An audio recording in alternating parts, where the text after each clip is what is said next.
প্রতি বছরই সবজির এই আইটেমটি না খেলে মন তৃপ্তিতে ভরে না।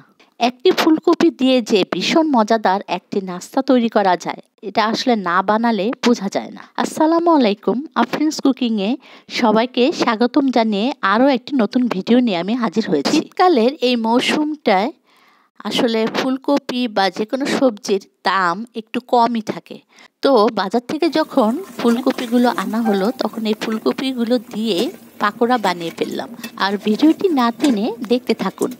আসলে এই সতেজ এবং টাটকা এই ফুলকপিগুলো যখন বাজার থেকে আনা হলো, তখন মনে হলো আসলে ফ্রিজে এখন রাখার দরকার নেই, কারণ ফ্রিজে রাখলে অতটা টাটকা থাকে না।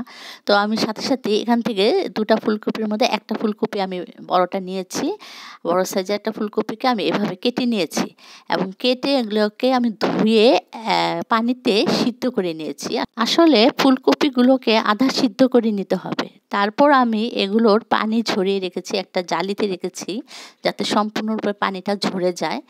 তো এখন আমি একটা বেটার তৈরি করব। আর বেটারের জন্য আমি এখানে নিয়েছি 1.25 কাপ পরিমাণের বেসন, আধা কাপ পরিমাণের মতো নিয়েছি চালের গুঁড়ো, স্বাদ মতো লবণ দিয়ে দিয়েছি। তারপর 1/4 চা চামচের মতো ভাজা জিরার গুঁড়া নিয়েছি, 1/4 চা চামচের মতো এখানে হলুদ গুঁড়ো এবং লাল মরিচের গুঁড়োটাও আমি 1/4 চা চামচের মতো নিয়েছি।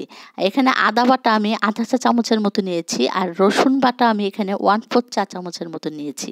তারপর এখানে আপনারা অবশ্যই চাট মশলা ব্যবহার করবেন। আর চাট মশলা না থাকলে আমার মতো এরকম নুডলসের একটা টেস্ট মেকার এখানে দিয়ে দেবেন, 1 প্যাকেট পরিমাণে, এটা দিলেই হবে। সব মিশ্রণগুলোকে তারপর চামচ দিয়ে একটু নেড়ে চেড়ে নিয়ে তারপর অল্প অল্প করে পানি দিয়ে একটা ঘন বেটার তৈরি করতে হবে।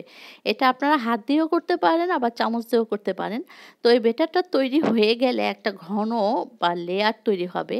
আর এটা আমি প্রায় 15 মিনিটের মতো এটা ঢেকে রেস্টে রেখে দেব।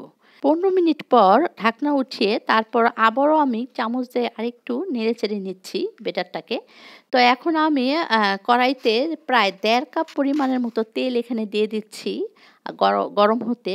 আর আমি তেলটা যাতে গরম হয়েছে কিনা সেটা বোঝার জন্য আসলে বেটার থেকে কিছু মিশ্রণ নিয়ে আমি এখানে দিয়েছি। তো তেলটা মনে হয় ভালোই গরম হয়েছে।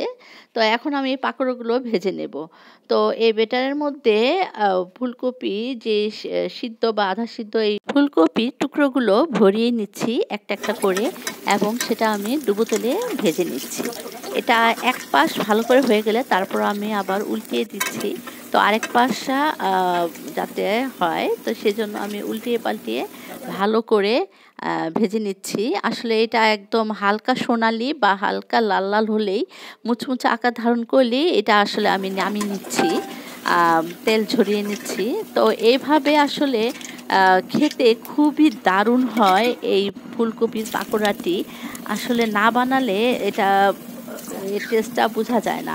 আর ভিডিওটি ভালো লাগলে লাইক কমেন্ট শেয়ার করে দিতে পারেন। আর ইতিমধ্যে যারা আমার চ্যানেলটিকে সাবস্ক্রাইব করেছেন তাদের সবাইকে ধন্যবাদ। আর যারা আমার পেজটিকে ফলো করেছেন বা লাইক দিয়েছেন তাদেরকেও ধন্যবাদ।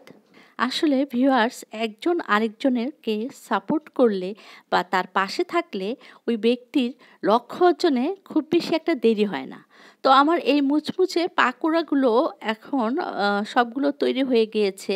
তো এখন আমি এগুলোকে টমেটো কেচাপ দিয়ে ভরিয়ে তারপর বাচ্চাদেরকে পরিবেশন করছি। তার আগে নিজেও কয়েকটা খেয়ে তারপর আপনাদের কাছে রিভিউ দিচ্ছি। তো ভীষণ মজার এবং টেস্টি মুচমুচে এই পাকোড়াগুলো অবশ্যই বাসায় বানাবেন। এবং আজকে এই পর্যন্তই। আল্লাহ হাফেজ।